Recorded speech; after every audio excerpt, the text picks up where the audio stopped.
Greetings, this is Timothy, Digital Apothecary and Associate Professor of Pharmacy Practice. So, I thought I'd talk about something that it's kind of like a thing I'm reflecting on this year in terms of productivity. Um, but in the sake of this series, talking about different activities as a professor in pharmacy. I thought I'd talk about speaking. So, if you're a new faculty member just getting into this, you may be, trying to buff up your annual activity report. You may be thinking to yourself, man, where do I have to travel? What do I have to do? Where do I have to present? What are the things I have to accomplish? And where do I go? Like, how do I figure this out? You're probably gonna be talking to a lot of your peers. You're gonna be talking a lot to other faculty members and such, trying to figure this out. I've realized there's not a lot of guides online about this, so I'm going to give a rundown in terms of some advice I can offer and some insights. So, 2019 is about done. So, it has been, for me, the most productive year I've ever had in terms of speaking. In this case, I've been at 12 different events where I've either served as a session speaker, a stakeholder, a panelist. I helped organize one conference. So it's multifaceted. I even did international travel this time. And I will say, for me at this point, I feel like I had the option to choose. I was recently invited to go to Thailand to give a presentation, but that was like a week's worth of time that I would have, and I, at this point, based on what's coming up in 2020 for myself, I don't have that option, so I had to turn that down. And at this point, I would say I am lucky enough, and I appreciate the fact that I have lots of invitations coming to me, which probably for new faculty is not always going to be there. So for me, over the course of my career, I have found that in the beginning, it is worthwhile trying to go and be a speaker and basically submitting yourself as a speaker. So in pharmacy, there's probably several conferences that you probably already stand out to you.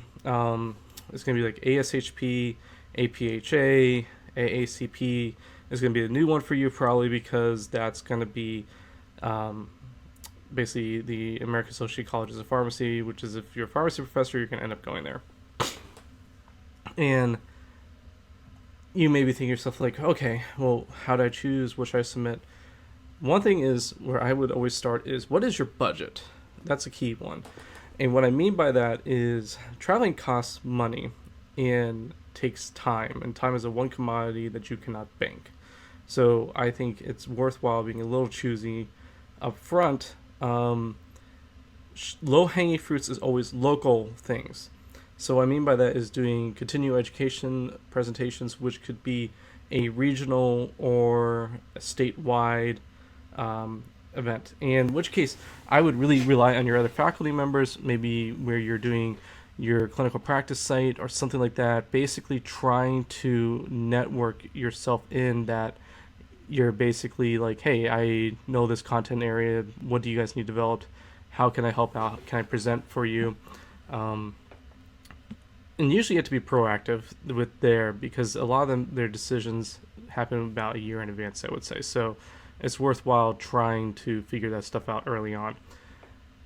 Along in that same respect, because I mean, like that point, like if you think about it, you're going to basically be able to travel and drive to an event if it's local within a state level, unless you're in a huge state like California or Texas, in which case it's a little different. But for me in the Northeast, like Rhode Island, New Hampshire, Vermont, Massachusetts, and all these are, get a car and I can at least within 2 hours be in that location. So take that into consideration because at least then you're not worried about hotel stay or anything like that. Usually if you're giving these presentations, you're not having to pay for registration or anything like that, which makes things way easier and costs way cheaper for you.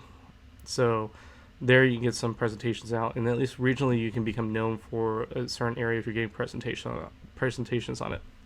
So for myself, big one is I'm near Boston, and I'm known for digital health, so what ends up happening nowadays is I get invited to give a lot of talks for meetings that occur in Boston. That's one thing I always keep my eye out. Is like, what's regional talks coming up that I can get involved with that's not too bad, based on location, time, and such, because I can go to Boston, drive in, and drive back out in the same day quite easily. So, low hanging fruits, location, because you're not going to pay a lot. It's not going to cost a lot for you. It's going to be quick and easy. You don't have to worry about logistics for that for time. One thing for me always time is having to think about with family. My wife supports me a lot. I am eternally grateful to her for all the support and help she gives me, because if I have to go travel somewhere, that means I have to work with her schedule, and she has to be home to help watch the kid and take him to and from daycare and take care of him in the evening. That's asking a lot in my view, and I recognize that.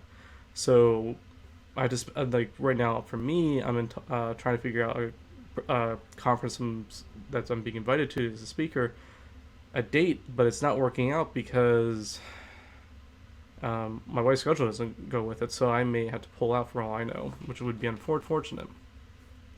So moving on, then let's talk about like traveling around then, or big conferences like maybe APHA, ASHP. You can see where those things hop. Like ASHP hops between 4 different locations, for instance. So you have basically Orlando, you have Los Angeles, you have oh man, where's the other few at? Yeah, but like New Orleans and then Las Vegas. So they're always hopping around the same locations. So you can actually plan how you say, oh, this year I don't want to go there because it's too far away. Nice thing though is if you present on, for me in the West Coast, because I'm East Coast, I'm always gonna be awake way more ahead than those other people. Or if I'm on the East Coast and I know other people I'm presenting in the room, or at least coming from the West Coast or Mid-Atlantic, Midwest, and they're gonna be more sleepy if I have an early session. So those are kinds of things I keep in my head. In any event, as you're thinking about, a national meeting to go to, one thing I found early on that really kind of made a big decision for me is I have for years presented at the AACP and served even as one of the special interest groups, which was TIPL, and served as chair, and I just finished that up. And I find that a meeting that is very costly because AACP does not, if you're a speaker there, they do not cover your registration. You still have to pay registration. They don't pay you as a speaker. If the SIGs or anyone else invites you as a speaker, then they may pay you a couple $100s, but that's probably not going to reimburse your flight and hotel fee and registration. So this is where you have to come back for budget. How much does your university or school offer you for travel and such? Because you're going to have to work within that. If it's a small budget, you may only be able to afford one national meeting, which then you really have to be cautious in terms of what you go for. I'll give you an example though. Like what I was doing early on is I would present AACP on technology and such. I would use my faculty budget for that, and then on top of that, I would go to other meetings that paid for registration and supplied that, and would provide honorarium. Honorarium, I think, is very key for you. Some events like ASHP, I think for an hour-long talk, if you're the sole presenter, you'll get at least $1,000 to $1,200 for that hour presentation. Maybe more, maybe less. So don't quote me all on it, but I know it's at least around that amount. So if you think about that, that's going to cover a lot of your fees. So if you're really trying to get out and talk, that's kind of the key thing. The honorarium is going to be important. Local presentations and regional probably will offer you honorarium like the $500 to maybe $1,000, which can be useful for pocket money, or for pay off your loans and such. So that's kind of things to consider. But like that, I always look for conferences that if I get invitation, my first question is, what are you paying for? Are you paying for registration? That's great. I mean, some conferences cost nowadays, between $500 and $1,000, depending on how big it is. And that's can be pricey. So do you cover registration? Do you cover any travel? Some may say we'll pay for one night's hotel, because in their mind you're flying in before, you're going to present, and you'll fly out, and some will cover flights. So I think having these talks is important. And I'm of the mindset that if you have a narrow niche of ideas or topics you kind of own that session, and they don't have many other options to people they can go for, you should be asking these things. That's something that's always on my mind, is ask, what is your budget for that? Because they may say, "Oh, great, you can speak, blah blah blah. Okay, we'll put you in a docket." And throughout the conversation, those emails, costs never came up. They never offered anything. And I think in their mind, they're not going to offer you something unless you ask for it at times. Other ones may, um, but if that doesn't even come up, I think it's something that needs to be discussed and brought up. So be proactive for yourself at the end of the day, because I think if you choose not to be, it's easy to get neglected. Um, so that's looking for conferences. I say stick with pharmacy because it's quick and easy, and then you can start, going to other ones. Like if you're especially in the area like cardiology, you got ACC, diabetes, got ADA. Then there's a whole bunch of other ones, and those I would say same strategy. Reach out to be a presenter as such. In which case, how do you reach out? Keep on point in terms of seeing what I would say is dates of submission. So speaking submission or session submission, put in for that. Uh, I honestly at this point I never liked posters. I think for me doing posters is nice, but if you've been around, you know that you may not get a lot of people to come talk to you about your research or what you've done. Um, there's been times at conferences I've stood around awkwardly and I'm just like, yep, okay. And I think that was really what wore on me. So, and you're not going to get paid for those, and you're not going to get free registration and such. So, if I would say if you're going to go to a conference and present, yeah, try, putting poster together as well and slumming out more at that conference so you get more items that you can add on to what you've done and accomplished. On top of that, then, one thing that I think has always been advantageous to think about is what is hot? What are topics of interest? And everyone has like a speaking proposal that you put together. Like they can be long and they can be daunting when you see them the first time. You might be like, wow, this is 10 pages long. Like, what is all this stuff? Like, well, I don't want to fill this out. I don't feel like you. The worst thing that happened is imposter syndrome. You say, I'm not good enough. Why would they want to listen to me?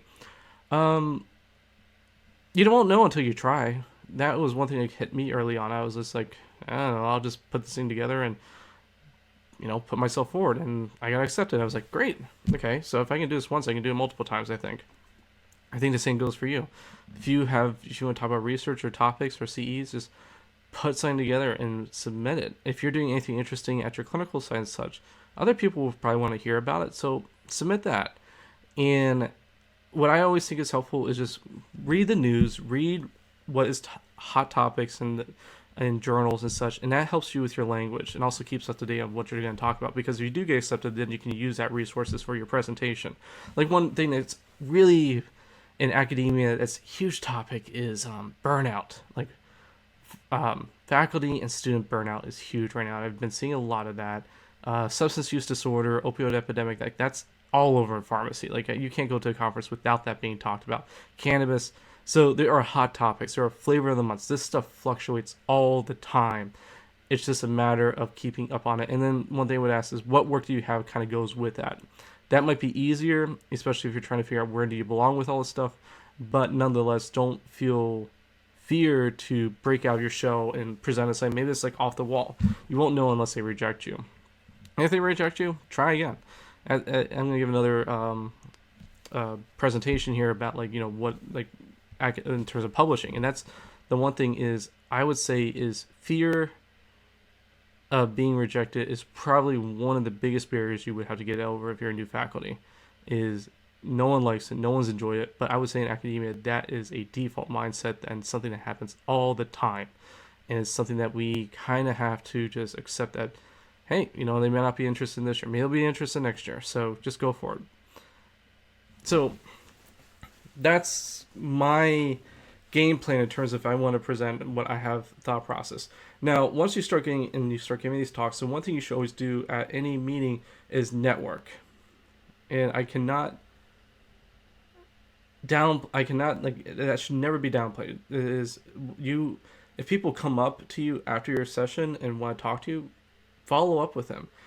there's been many times I've given a presentation, and from that one presentation, others have come from. People will hear me talk and say, "Hey, I liked what you said here. Could you present at my region? Could you present for our school? Could you present?"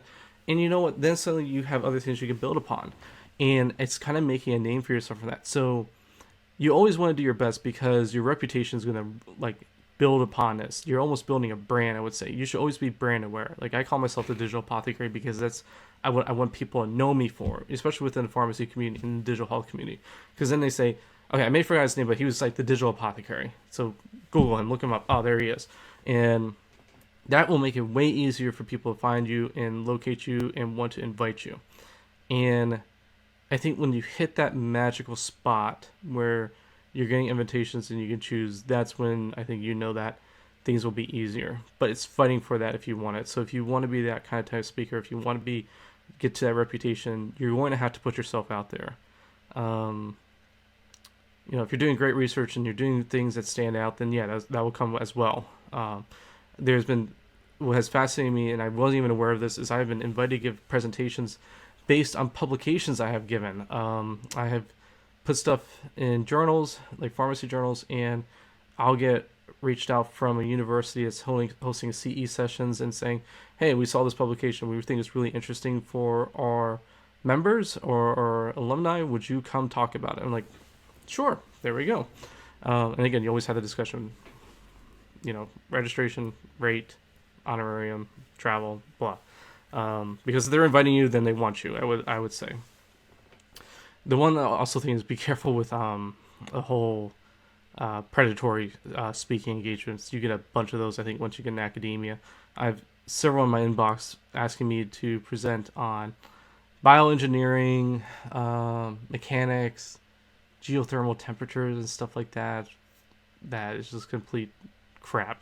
And you'll just see stuff like that. And the same goes for predatory journals. I will throw stuff out to you. Be careful about those things because it's terrible. If someone says, hey, you can present at a conference if you pay us, just delete it. Like, just get rid of it. Block it. That's predatory. International, I think, is very interesting. I've done several of those. England, Ireland, and Japan. I've been to Japan twice now. And presented through interpreters in Japan. That was a fun experience just because you have to think about your audience with that. And I'm not going to go into too much detail here about how to present. I feel like that is a very different conversation, so I'm not even going to go there. If people are interested about that, I can talk about it. I'm more of the belief that there's a paper called Let There Be Stoning. If you want, you can Google it. And it's all about how you should be an entertainer on a stage. And I think you should be an entertainer on stage. On a stage, some people don't like that perspective, but that's always been my belief in terms of how you can gravitate more people to be listening to you. But yeah, I'm not going to go into great detail about it. So I hope that this helps in terms of giving you like a recap, especially if you're new faculty, about how to find where to present, how do you get your name out there, what you should do. I think networking is probably one of the best things you can do. And it can even turn into like someone hears you talk and says, oh, my organization would like this, or I do this, or we're interested in say, hey, who can you put me in contact with? Who can I talk to? Can we have a meeting and follow up about this? And massaging like your talk to that would fit their needs. Those are things I think that stand out. And again, like early on, I think it's just getting over that hump where you have this fear, like you see a session proposal for a meeting, like ASHP, I've presented there almost every year for the past 7 years, except from one, and this year, now I'm not going to do it. And it's like a 10-page document, and APHA and a few others are just the same. If you're really worried and you're new, and I especially would recommend if it's new for you doing, is go to someone who has spoken nationally and say, hey, can you review my proposal? Just take a look at it. The other thing is early on, especially for larger meetings, if you don't feel comfortable staying on your own 2 feet by yourself and being a sole presenter, is joining up with someone else. Say, hey, can we present together? Or tack on with another colleague and have them present with them. They don't always have to be the same school. that is a valuable aspect to just get started, because at least you're working with other people. It takes the work off you, but now it's a teamwork thing. And I always think presenting with someone else is actually very difficult in my mind. But I think it's because the type of way I present is very different than others. So, but that might be another thing, just networking with your other colleagues, people with similar interests, and say, hey, are you submitting anything? Do you want to submit something? Can we put something together, and then just drive it and send it and let other people review it as you consider how to go about. I've definitely seen people put together, and I've reviewed people's presentation submissions, and I will say this looks really good, but it's not going to get, like, a reviewer is going to see this, and if they are using a rubric, they're going to kill it, because you're not hitting key language, you're not making it sound very important, you're downplaying something, like. And I think a lot of people in pharmacy academia tend to be very conservative about that, and that can really hit them back as well. So those are some of my thoughts, and I hope it helps you. Feel free to reach out or leave any comments for me, and I'll try to get back to you. So take care. This is Timothy Young's Digital Apothecary. Have a good night.